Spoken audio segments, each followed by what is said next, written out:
Last time I talked to you about decisional forgiveness versus emotional forgiveness. Today I'm going to go into the process of emotional forgiveness. Emotional forgiveness is so important to our mental health, our spiritual health, and our emotional health that universities across the United States are studying it. Some well-known universities even have centers for forgiveness studies. Now, I don't know how they come to the conclusion that you can disconnect pain in a secular arena, but I do know how we do it in a spiritual arena. We have to identify a specific person who has done a specific thing and has caused us specific pain. So for example, we often in church have those altar calls, and somebody goes up and they might have had an abusive father. And they'll say something like, I choose to forgive my dad for being abusive and being mean.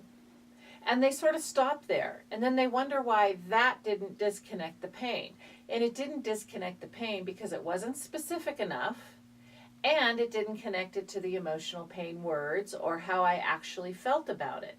So what you have to do is say something along the lines of, I choose to forgive my dad for yelling all the time, or possibly for beating my mom, or maybe he slammed you against a wall. So it's not just for being mean, but for the list of all the specific things you remember about the abuse.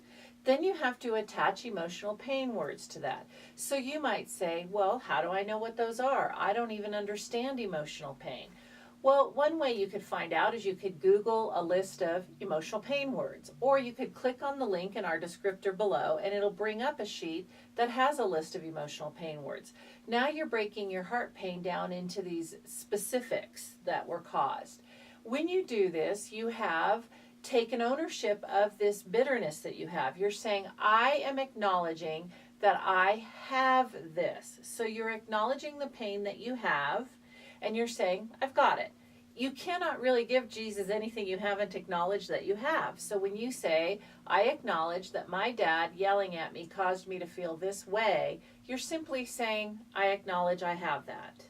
The second part is you do have to take ownership of it. This is the part most people struggle with when I talk about it, but this is where you would say something like, I'm willing to pay for the emotional pain and consequences that my father caused me. Why do we have to pay?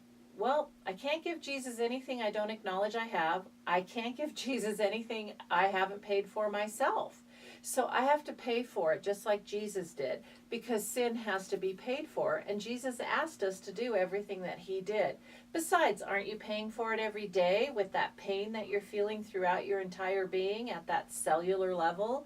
So now that you've acknowledged it and you've paid for it, you can do whatever you want with it. And actually, you could keep it. I am not recommending that, because that's the whole point. We want to get rid of that pain, right? So what you want to do is do something like say, hey, Jesus, I am going to acknowledge that I gave bitterness to the enemy because of my pain, and I'm going to take that back and I'm going to release it to your control. And this may not happen the very first time you say it, that all of a sudden you feel wonderful. But if you just say it every day, I guarantee there's going to be a day, I don't know how far out, that you're going to go to say a prayer and you're going to say, that doesn't bother me anymore. I'm Dr. Pauline Dillard, and this has been a Dunamas moment.